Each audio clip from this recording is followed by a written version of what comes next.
Donc, on poursuit notre série. On a une courte série de 4 semaines qu'on a intitulée « À qui tu parles? Annoncer l'Évangile ». Et ça, c'est... merci! Ça, c'est l'objet de notre série, vraiment.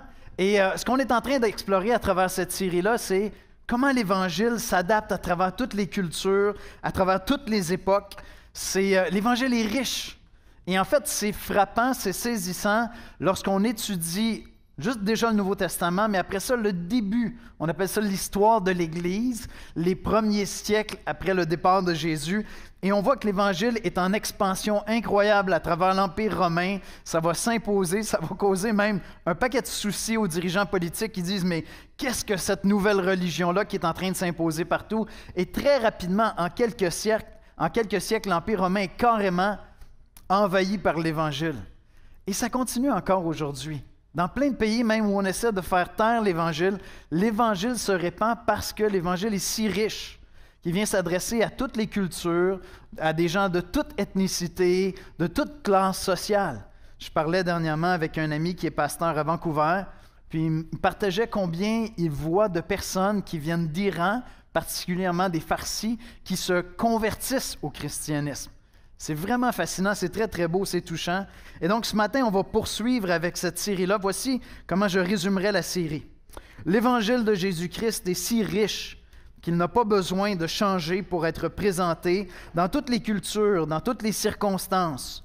Plus nous le découvrons, plus nous en sommes émerveillés et plus nous devenons polyvalents pour l'annoncer. Et la semaine dernière, on a commencé, je vous ai dit, c'est un peu comme Tintin au Congo. Donc, la semaine dernière, c'était Jésus chez les Juifs. Cette semaine, Jésus chez les Samaritains. La semaine dernière, Jésus présente l'Évangile à Nicodème. Nicodème, un homme juif, un grand théologien, un érudit, et c'est Nicodème lui-même qui vient vers Jésus. Cette semaine, ça va être un peu différent. Jésus va ouvrir la conversation, une conversation improbable, parce que Jésus attend sur le bord d'un puits. Ses disciples sont allés chercher de la nourriture au prochain village. Jésus se repose là. Une femme vient seule et Jésus va engager la conversation avec elle. C'est une conversation improbable déjà parce qu'un homme, à cette époque-là, parle à une femme étrangère, mais on est aussi en Samarie et donc il va s'adresser à une Samaritaine et les Juifs ne parlaient pas, pour ainsi dire, aux Samaritains. Voici ce qu'on lit dans un commentaire biblique pour parler des Samaritains. Puis ensuite, on passe à la lecture des Écritures. Les Samaritains étaient considérés par les Juifs comme des métis méprisés, issus des politiques de réinstallation des Assyriens, qui, après avoir mis à sac le royaume du Nord, donc le nord d'Israël, en 722 avant Jésus-Christ, transportèrent de grands groupes de Juifs conquis vers d'autres sites conquis, et repeuplèrent les sites partiellement libérés avec d'autres peuples conquis. Donc, c'était une manière de déstabiliser politiquement. Tu partais avec l'élite du pays, tu les transposais, tu les transportais dans un autre de tes territoires que tu avais conquis. Et donc, en les déstabilisant comme ça, c'était plus facile de les dominer. Et tu amenais d'autres personnes dans ce territoire-là. Tu semais en quelque sorte la zizanie dans un territoire conquis et ça te permettait de régner plus facilement. Maintenant, ces peuples-là se sont mélangés avec le temps. Et donc, lorsque les Juifs reviennent d'exil et qu'ils veulent rétablir une nation très pure de sang, ils mettent carrément à l'écart les Samaritains. Et voici ce qu'on lit ensuite. Les Samaritains, en réponse à leur rejet, développent des politiques restrictives contraires telles que l'adoption d'un canon ne contenant que le Pentateuque. Technique un petit peu ce matin. L'Ancien Testament dans la Bible, une grande partie de la Bible, c'est l'Ancien Testament. Les 5 premiers livres, on les appelle le Pentateuque. Et donc, les Samaritains ne s'en tenaient qu'au Pentateuque. C'est tout ce qu'ils ont gardé.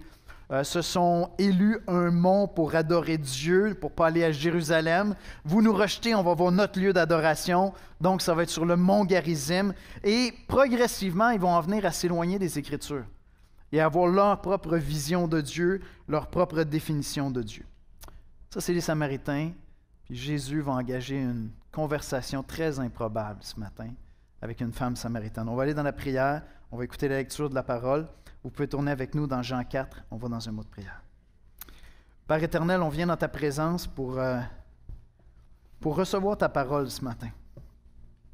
On veut avoir un cœur disponible afin que tu viennes nous parler, afin que tu viennes nous instruire, afin que tu viennes changer des choses en nous, Seigneur. Dans ce passage, on voit Jésus que tu vas vers cette femme, tu la connais, tu l'écoutes, tu lui parles, tu la guides vers toi, le Sauveur des hommes. D'une manière spéciale aussi parce que tu te révèles pratiquement plus à elle qu'à Nicodème.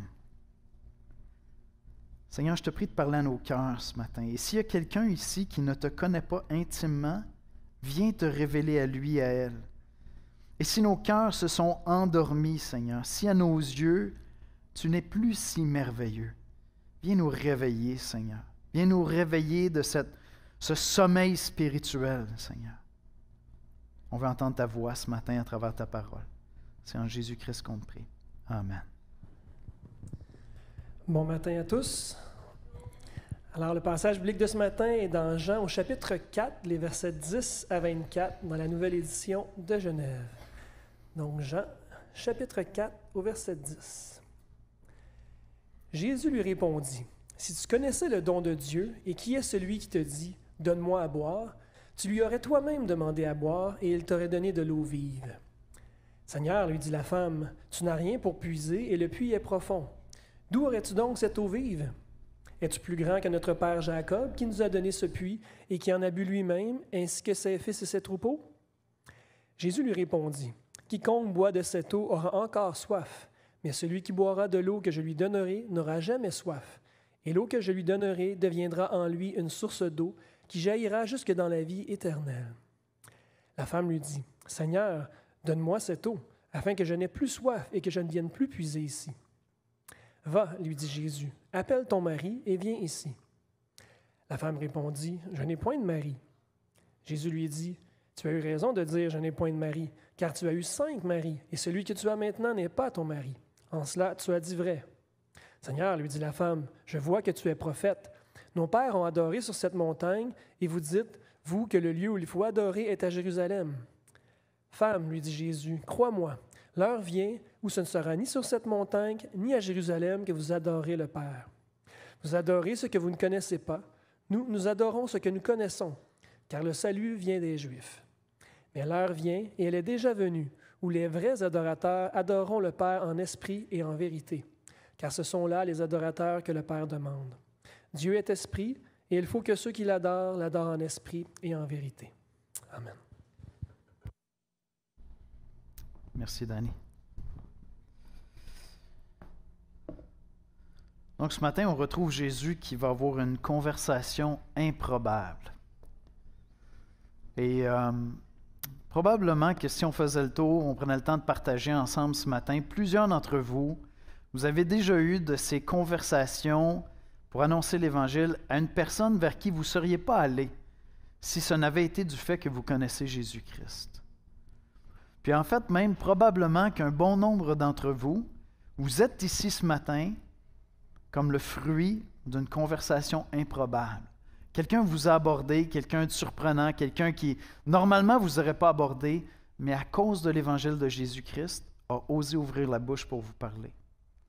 La semaine dernière, Nicodème est allé vers Jésus. Des fois, les gens viennent vers nous posent des questions, regardent les œuvres dans notre vie, sont attirés parce qu'on est différent, viennent nous poser des questions. Mais souvent, c'est nous qui allons ouvrir la conversation. En vente, on appelle ça faire du cold call. Des fois, c'est intimidant. Mais on va voir ce que Jésus fait avec cette belle conversation-là. Et voici comment je résumerai l'exposé de ce matin. L'Évangile nous ouvre à de nouvelles relations avec les hommes, mais surtout à une relation vraie et puissante avec Dieu qui rassasie l'âme. Je répète ça, l'Évangile nous ouvre à de nouvelles relations avec les hommes, mais surtout à une relation vraie et puissante avec Dieu qui rassasie l'âme. L'Évangile ouvre de nouvelles relations, littéralement. Jésus va partir d'une banalité. Jésus aborde cette femme-là avec quelque chose d'absolument banal. Il tente une conversation avec elle. Puis les conversations avec Jésus se terminaient pas toujours bien. Hein? Il arrivait que Jésus doive même fuir des lieux parce que carrément on attendait à sa mort, on voulait le mettre à mort. Mais Jésus va l'aborder avec quelque chose d'assez banal. Cette dame-là est en train de puiser de l'eau. Mais pour que Jésus ait cette conversation-là, il faut qu'il quitte les préjugés sociaux.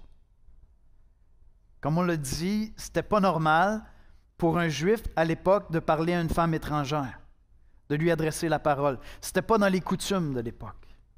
Il y a des choses aujourd'hui qui ne se font pas. À l'époque, ça ne se faisait pas. Mais plus encore, parler à une femme seule. Qu'est-ce qu'on va en dire? Et plus encore, parler à une Samaritaine. Cette femme vient puiser de l'eau, puis elle est seule, ce qui nous aide peut-être à comprendre le style de vie qu'elle avait. Souvent, les femmes, ça revenait aux femmes d'aller puiser de l'eau, elles y allaient en groupe, elles étaient ensemble. Ce n'était pas une tâche facile, c'était une tâche lourde. Les puits avaient régulièrement 100 pieds et plus de profond. Donc, il fallait remonter l'eau, il fallait transporter l'eau. C'est vraiment une lourde tâche. Et cette femme-là est seule. Et on va découvrir un peu plus tard que c'était probablement une femme assez marginalisée par son style de vie, par des choix de vie qu'elle avait faits. Volontairement ou non, son style de vie devait la mettre à l'écart. Et c'est peut-être pour ça qu'elle est seule lorsqu'elle va puiser de l'eau.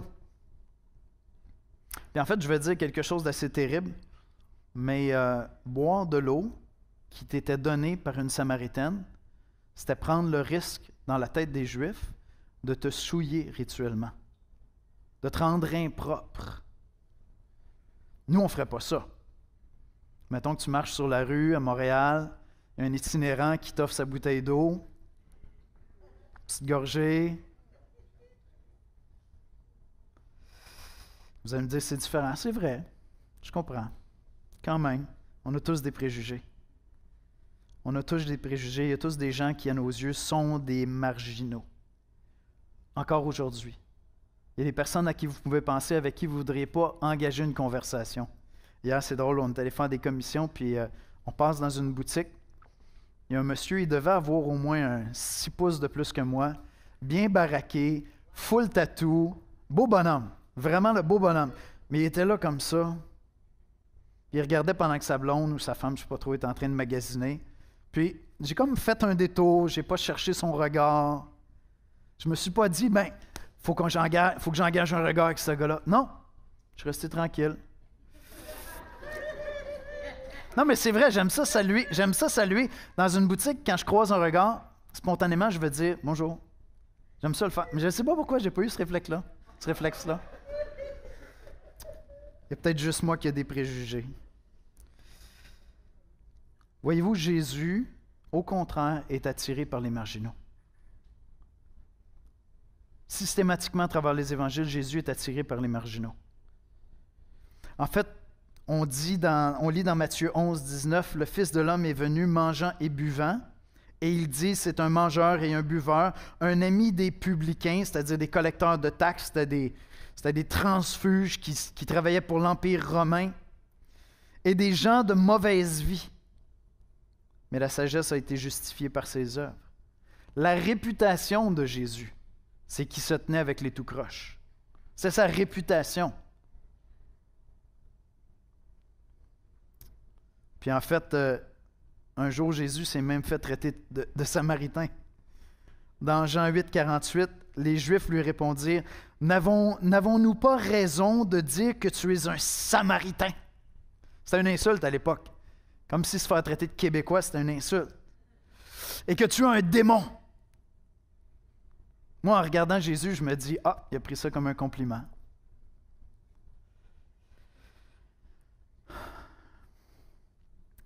Depuis que l'Évangile est entré dans ta vie, est-ce que tu as appris à aller vers des gens vers qui tu n'irais pas naturellement?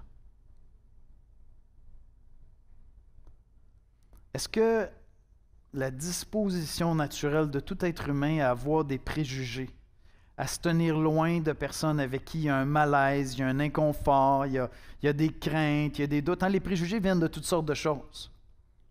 Des fois, ça peut être juste une crainte. Depuis que l'Évangile est entré dans ta vie, est-ce que tu es davantage ouvert à mettre de côté tes préjugés?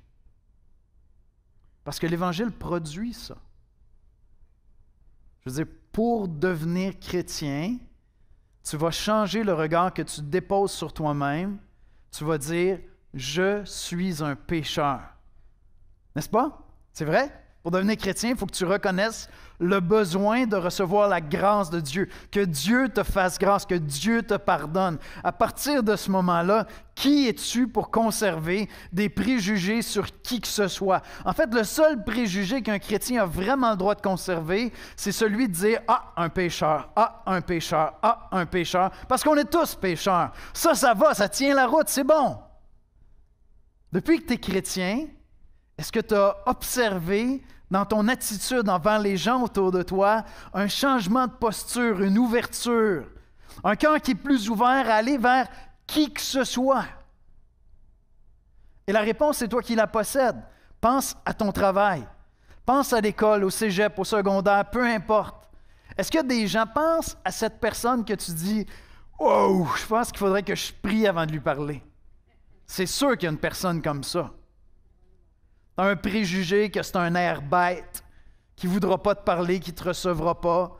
Tu as un préjugé que c'est quelqu'un de pas intéressant où tu vas t'ennuyer. Tu as un préjugé qui n'est peut-être pas tout à fait bien dans sa tête, va te dire des choses qui vont te mettre mal à l'aise. Tu as des préjugés qui disent « Je pense que je ne voudrais pas être vu en présence de cette personne-là trop souvent, ça regarderait mal. » Depuis que l'Évangile est entré dans ta vie, est-ce que tu ressembles plus à Jésus, qui franchissait constamment les préjugés sociaux, tellement que c'était sa réputation de se tenir avec des gens pas fréquentables? C'est tout le contraire de Jean-Baptiste. Jean-Baptiste, lui, il jeûnait, il vivait dans le désert, il avait l'air d'un mystique spirituel flyé. Littéralement. Jésus, lui, sa réputation, c'est ben oui, on sait bien. Il rentre dans un village, il trouve le débauché de la place, il rentre manger chez eux. Ça, c'est la réputation de Jésus. Et c'est pas que lui-même se débauchait. C'est que Christ ne perd pas son identité parce qu'il fréquente un pécheur. Pour Jésus, s'approcher d'un pécheur, s'approcher de quelqu'un qui est tout croche, s'approcher de quelqu'un qui a une vie dérangée, qui a une vie déréglée, ça n'affecte rien dans son identité. Si l'Évangile est entré dans ta vie, si tu es chrétien, ton identité se trouve où maintenant? Dans ta voiture, ta tenue vestimentaire? Où est-ce que ton identité se trouve?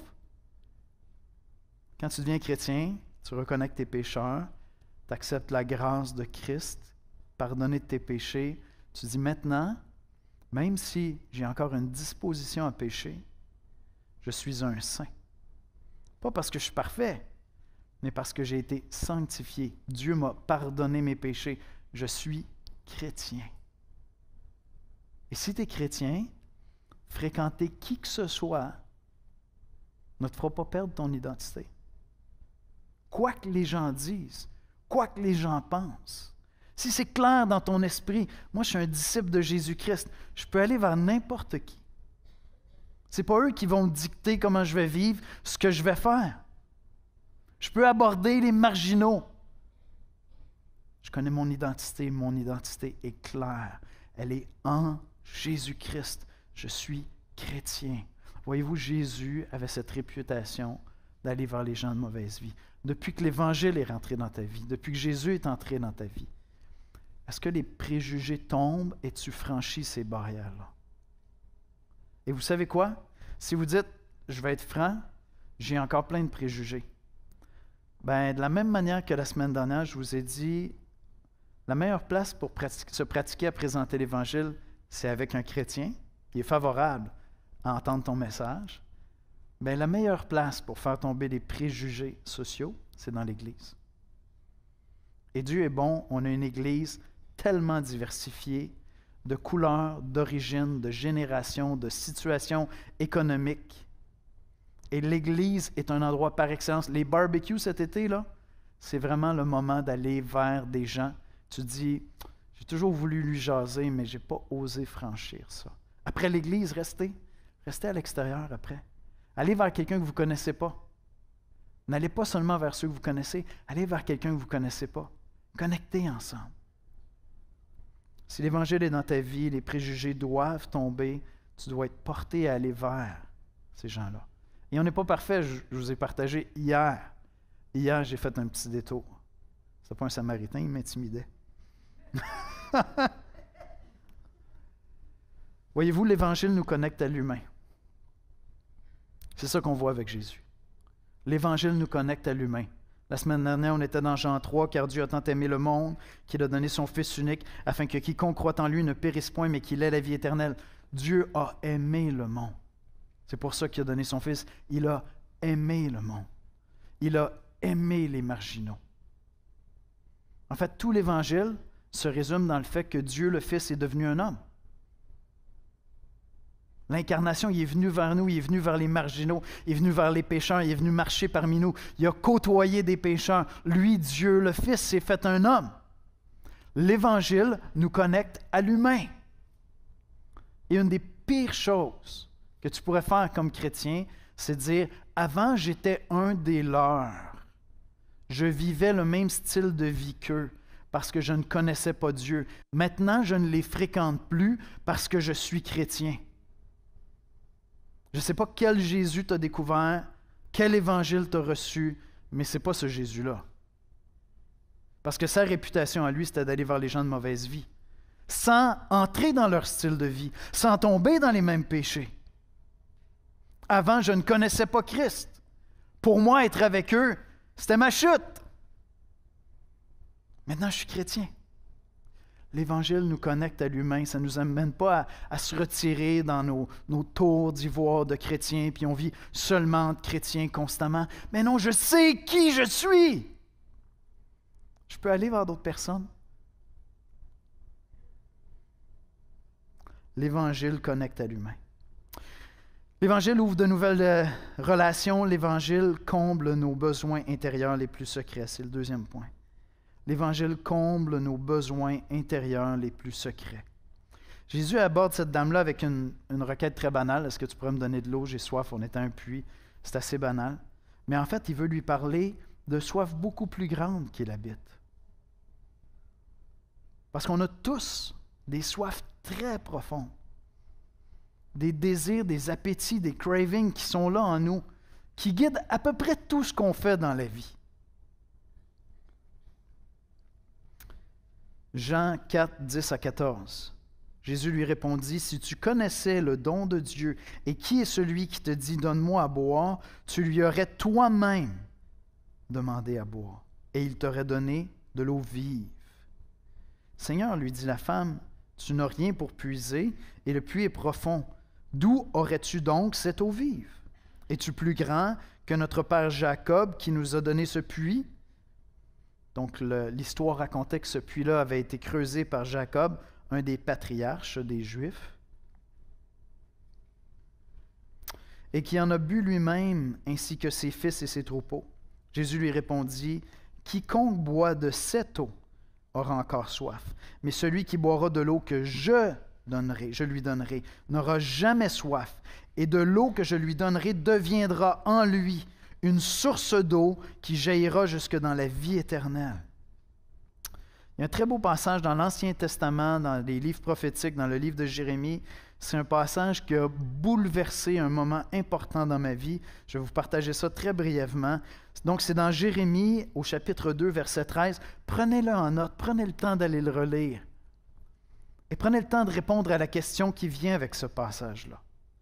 Le prophète Jérémie parle au nom de Dieu et dit « Car mon peuple a commis un double péché. Ils m'ont abandonné, moi qui suis une source d'eau vive, pour se creuser des citernes crevassées qui ne retiennent pas l'eau. » Voyez-vous, la définition du péché, c'est de se détourner. C'est de se détourner de Dieu pour se tourner vers des citernes crevassées, pour essayer d'étancher une soif que Dieu seul peut étancher, que Dieu seul peut combler. Et quand on s'attend à ce que des êtres humains, à ce que l'amour terrestre, la santé, la carrière, toutes des choses bonnes, viennent étancher nos soifs les plus profondes, ces soifs que Dieu seul peut combler, on prend des choses bonnes et on en fait des citernes crevassées. Et il y a de cela, je me souviens même plus combien d'années, première conférence de T4G, je l'ai déjà partagé, je pense que ça fait longtemps à l'Église. John Piper est en train de prêcher, le prédicateur qui a le plus influencé, à part pour mes pasteurs, le prédicateur qui a le plus influencé ma vie. Et John Piper est en train de prêcher. À l'époque, mes enfants étaient tout petits, puis j'avais une peur maladive qu'il leur arrive quelque chose. Je vous l'ai déjà partagé à plusieurs reprises, mais voici le contexte où Dieu a fait quelque chose dans mon cœur. J'avais une peur maladive. Je voulais les protéger de tout ce qui pourrait arriver. Et lorsque je priais, quand mes enfants prenaient l'autobus, je ne le verbalisais pas, mais dans mon cœur, la prière que je faisais, c'était quelque chose comme ceci. Dieu, je sais que tu es bon, je sais que tu es tout-puissant, et je sais que tu pourrais permettre qu'il arrive quelque chose à mes enfants. Je te prie de ne pas le faire. Et donc, j'étais à quelque part en train de dire, je sais que tu es bon, je sais que tu aimes mieux mes enfants que moi, mais je te demande de les protéger de toi, si jamais tu voulais permettre quelque chose dans leur vie. Mes enfants étaient pour moi une citerne crevassée, parce que mon bonheur, ma sécurité, ma paix reposaient dans leur sécurité. C'en était maladif tellement que je ne pouvais pas les confier librement à Dieu. Je n'avais pas confiance dans celui qui a donné son Fils pour moi, pour dire, ces enfants-là, c'est toi qui me les as prêtés, je les laisse entre tes mains, Seigneur. Tu les aimes mieux que moi, tu les as plus à cœur que moi. Et ce jour-là, John Piper était en train de prêcher, et il était dans ce passage-là. Et il parlait des citernes crevassées, et c'est devenu limpide devant mes yeux. J'ai dit, mes enfants sont mes citernes crevassées. Je me détourne de Dieu, de cette sécurité, cette paix que j'ai en Dieu, parce que je voudrais protéger mes enfants de Dieu. Et à ce moment-là, j'ai fait cette prière. J'ai dit, Seigneur, ces enfants-là sont à toi.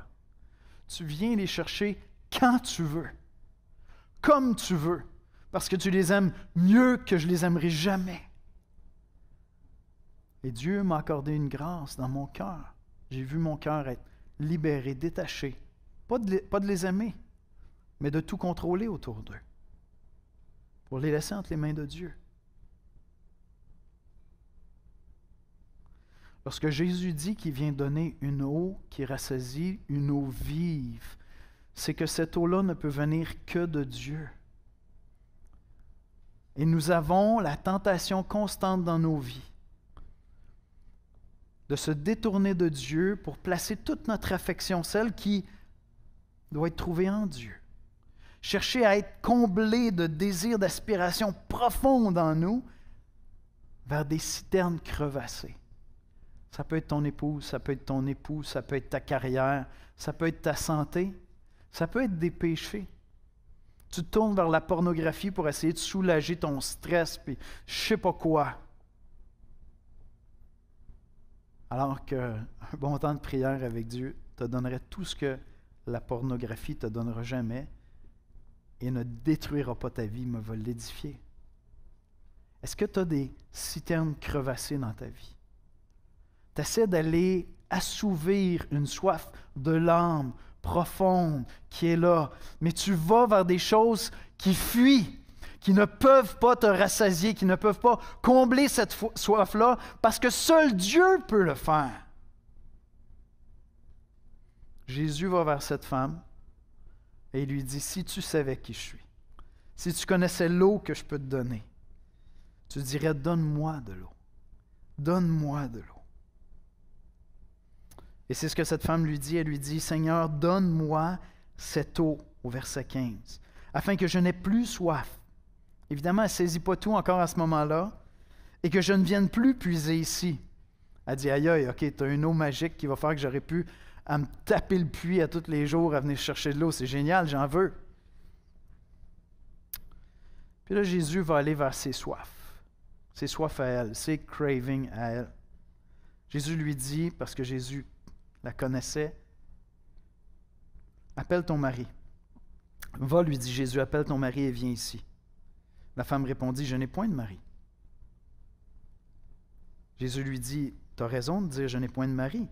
Tu as eu 5 maris et celui que tu as maintenant n'est pas ton mari. Tu vis avec un homme, tu n'es pas marié. En cela, tu as dit vrai. Seigneur, lui dit la femme, je vois que tu es prophète. Cette femme-là était une femme marginale, marginalisée. Elle vivait chez les Samaritains, elle aurait pu avoir une vie samaritaine. Pour des raisons qu'on ne connaît pas, elle avait eu plusieurs hommes dans sa vie et elle ne vivait pas dans le mariage. Et à cette époque-là, il n'y avait pas toutes les confusions de notre époque. Cette valeur-là du mariage était très, très claire. Et c'est peut-être pour ça qu'elle était seule au puits. Parce que c'était une femme marginalisée. Et sans connaître toute son histoire, déjà on voit qu'elle a une soif d'amour, une soif d'affection, une soif d'identité, une soif d'accueil. Je ne connais pas son histoire, mais cette femme-là, pour avoir cette vie-là, poursuivait des choses que Dieu seul peut combler.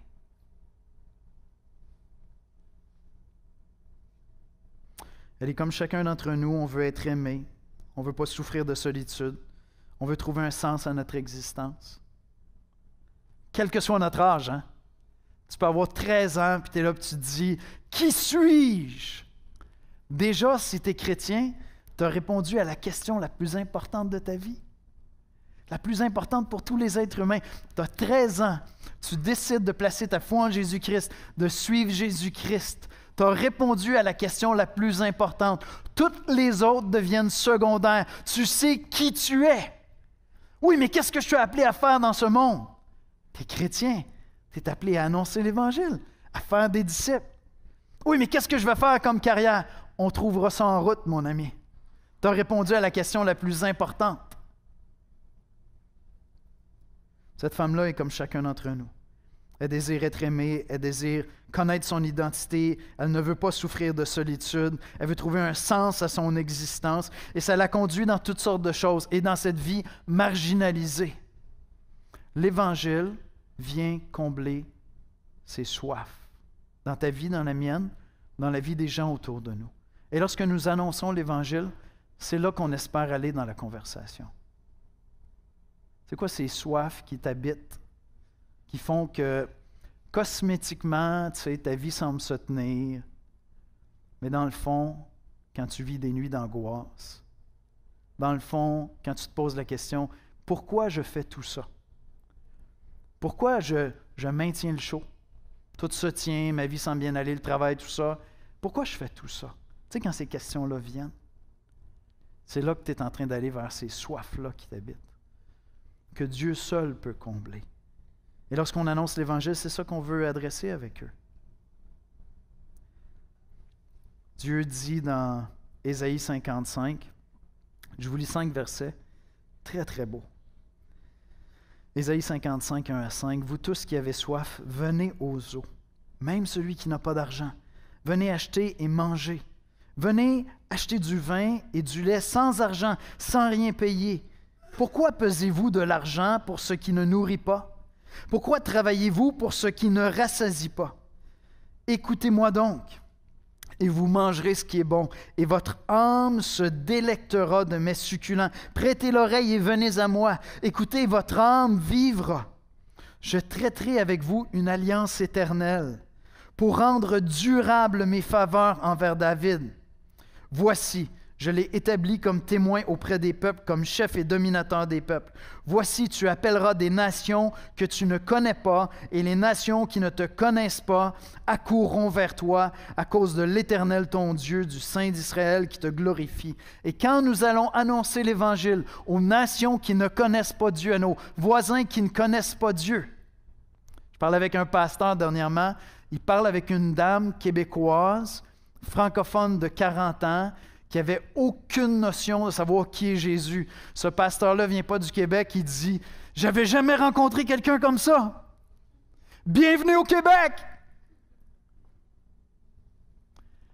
Et donc, lorsqu'on annonce l'Évangile, on dirige les gens vers ce Dieu qui veut rassasier l'âme gratuitement.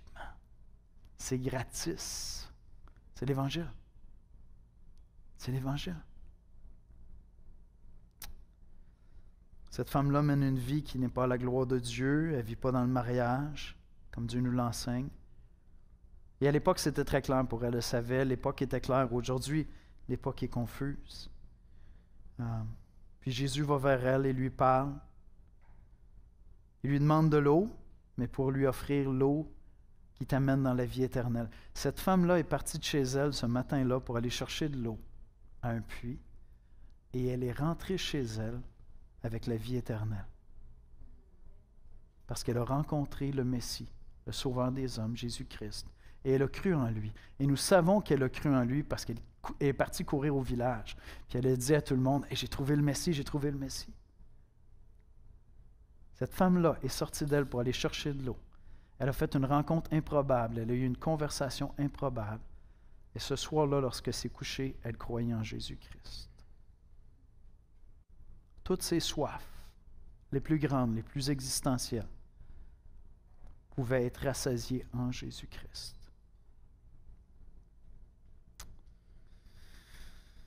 On a dit au début de l'exposé, l'Évangile nous ouvre de nouvelles relations avec les hommes, mais surtout une relation vraie et puissante avec Dieu qui rassasie l'âme. Si l'Évangile nous amène, comme Jésus, à aller vers des gens puis des conversations improbables,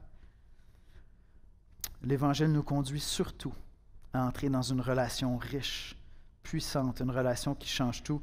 Et c'est le dernier point ce matin. L'Évangile conduit à une relation divine, puissante.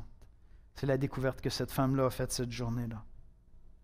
Voyez-vous, l'adoration est l'impulsion du cœur la plus puissante qu'un être humain peut expérimenter.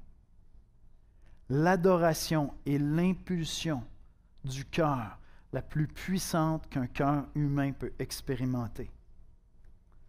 Jean 4, versets 18 à 22, « Car tu as eu 5 maris, et celui que tu as maintenant n'est pas ton mari. En cela, tu dis vrai. Seigneur, lui dit la femme, je vois que tu es prophète.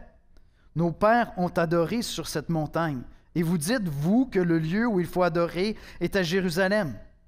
Femme, lui dit Jésus, crois-moi, l'heure vient où ce ne sera ni sur cette montagne, ni à Jérusalem que vous adorerez le Père. Vous adorez ce que vous ne connaissez pas. Nous adorons ce que nous connaissons, car le salut vient des Juifs.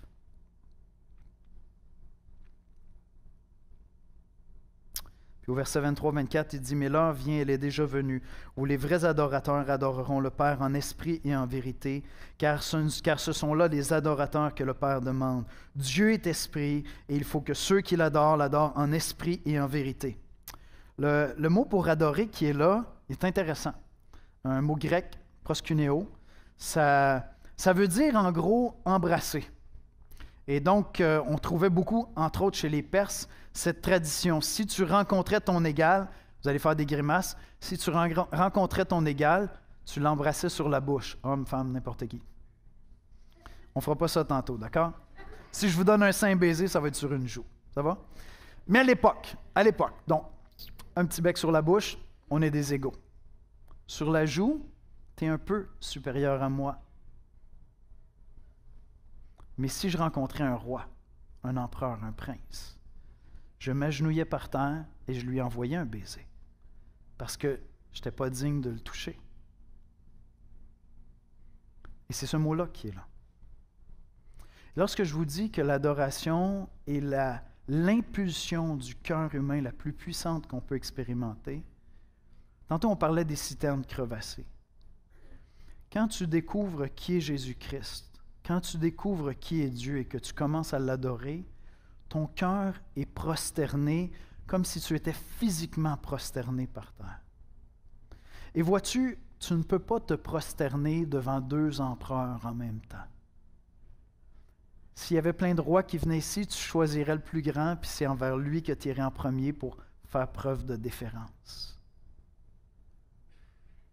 Lorsque tu es prosterné devant Dieu à l'adorer, à voir sa beauté, à dire « J'aimerais t'embrasser, mais j'ose pas t'approcher. Tu es tellement grand. » Tu n'es pas en train de te prosterner devant d'autres dieux. Tu n'es pas en train de te prosterner devant tes citernes crevassées. Tu es venu seulement devant Dieu pour l'adorer. Et Jésus enseigne cette femme en disant, Dieu est esprit. Dieu n'est pas un esprit parmi les esprits. Non, Dieu est esprit, il est immatériel. C'est beau Jérusalem, Garizim, non. Mais même Jérusalem, le temps vient, il est déjà venu, où les vrais adorateurs vont adorer en esprit, spirituellement. Ils vont adorer en esprit et en vérité. Et Jésus est en train de faire allusion à ce qu'il a déjà annoncé à Nicodème, à ce qu'il va continuer à annoncer dans les chapitres qui viennent. L'Esprit de Dieu va venir en toi et tu vas connecter avec Dieu. Tu vas l'adorer en esprit et selon la vérité. Et quelle est cette vérité? Jésus-Christ est la vérité. Jésus lui dit, le Messie que tu attends, c'est moi. Jésus lui donne la vérité. C'est fascinant parce que dans ce passage-là, Jésus dit, Dieu est esprit, mais on est dans l'Évangile de Jean. L'Évangile de Jean commence avec le chapitre 1, évidemment. Au chapitre 1, qu'est-ce qu'on lit? Au commencement était la parole était avec Dieu, la parole était Dieu. Verset 14, et la parole a été faite chair. Et c'est en train de parler de Dieu le Fils, qui devient un homme. C'est vraiment intéressant. Jésus dit que Dieu est esprit, mais Dieu le Fils est devant elle. Littéralement. On est dans Jean, là, je suis toujours dans le même texte. Dieu le Fils n'est plus esprit.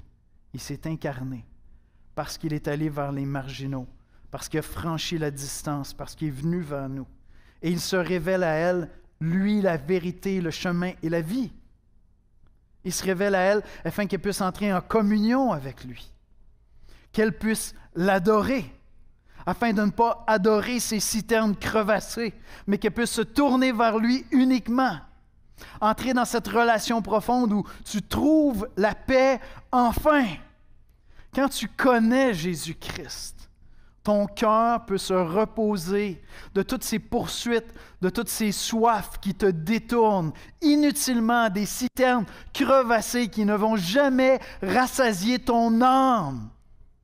Ce sont des patch que tu mets sur une soif plus profonde que Dieu seul peut combler. Mais quand tu découvres que Jésus-Christ est ce Dieu merveilleux qui s'est fait homme, qui a franchi la distance, qui est venu vers toi et moi, pour entrer en relation avec toi et moi, qui est venu nous faire connaître le Père qui est esprit, qui est invisible, mais qui est devenu visible, qui va vers cette femme à qui un Juif ne parlait pas, et qui lui dit, donne-moi pas seulement de l'eau, laisse-moi te donner l'eau de la vie éternelle, afin que ce soir tu te couches en disant, j'ai rencontré, j'ai trouvé le Sauveur des hommes. J'ai trouvé le Messie. Je vais inviter les musiciens à venir me rejoindre à l'avant. Voyez-vous, pour apprendre à annoncer l'Évangile, il faut déjà être nous-mêmes bouleversés par le fait que Dieu met de côté tout ce qui l'empêcherait de venir vers toi, vers moi, vers nous. Et que Dieu nous invite à entrer dans une relation surprenante, dans une conversation improbable. Si tu crois encore que tu étais assez cute, assez fin puis assez sain pour que Dieu s'approche de toi puis qu'il te dise « Hey, donne-moi de l'eau », c'est que tu ne connais pas Dieu. Mais si Dieu se révèle à toi, tu vas comprendre que la probabilité que Dieu s'approche de toi et qu'il te laisse entrer dans sa présence, sans l'intervention de Jésus-Christ qui vient mourir sur la croix pour tes péchés, tu vas réaliser que c'était impossible. Mais si tu as placé ta foi en Jésus-Christ comme moi, tu sais aujourd'hui que tu es chrétien. Détourne-toi de ces citernes crevassées vers lesquelles nous tendons à retourner. L'histoire que je vous ai racontée concernant mes enfants, je n'étais pas seulement chrétien, je n'étais pasteur. J'enseignais la parole de Dieu depuis des années. Et pourtant, mes enfants étaient dans ma vie des citernes crevassées. Parce que je les aimais d'un amour qui était malsain, voulant les protéger du Dieu qui les aime plus que moi. Est-ce qu'il reste des citernes crevassées dans ta vie? Tourne-toi vers Christ. Lui seul peut assouvir. Et si tu ne connais pas Jésus-Christ, je te dis, sois attentif aux cris de ton cœur quand tu es vraiment frustré, vraiment en peine ou angoissé. Voilà tes soifs. Et pose-toi la question, vers quoi est-ce que je me tourne qui pourrait combler ces soifs-là mieux que Dieu? La réponse, c'est il n'y a rien qui peut combler ce que Dieu seul peut combler. Et si tu viens te prosterner devant Dieu, si tu viens l'adorer de tout ton cœur, les choses vont tomber à leur place, dans l'ordre où ils doivent aller. J'aime mes enfants. Je donnerai ma vie demain matin pour n'importe quel des deux. N'importe quand je donnerai ma vie sans réfléchir. Mais je les aime moins que j'aime Dieu. Et j'ai plus confiance en Dieu pour prendre soin d'eux que moi je pourrais le faire. Gloire à Dieu. On va prier. Seigneur Jésus, on vient dans ta présence, reconnaissant qu'on a tendance à avoir, nous aussi, Seigneur, des préjugés. Il y a des gens vers qui nous n'irions pas naturellement, Seigneur. On les éviterait. Je ne prendrais pas un verre d'eau de la part de n'importe qui. Et pourtant, Seigneur, à cause de l'Évangile, ces préjugés-là tombent. Grâce à l'Évangile, Seigneur, j'aime aller vers les marginaux. J'aime aller vers les marginalisés. Grâce à l'Évangile, Seigneur, j'entre en relation avec des gens. Ça aurait été tellement improbable pour moi d'être en relation avec ces gens-là. Parce que toi, Jésus, t'as couvert la distance. Tu es venu vers moi. Tu es entré en relation avec moi. Et Seigneur, tu as détourné mon cœur de toutes mes citernes crevassées pour me rassasier de cette eau vive qui ne vient que de toi, Seigneur. Ouvre nos bouches cet été, Seigneur.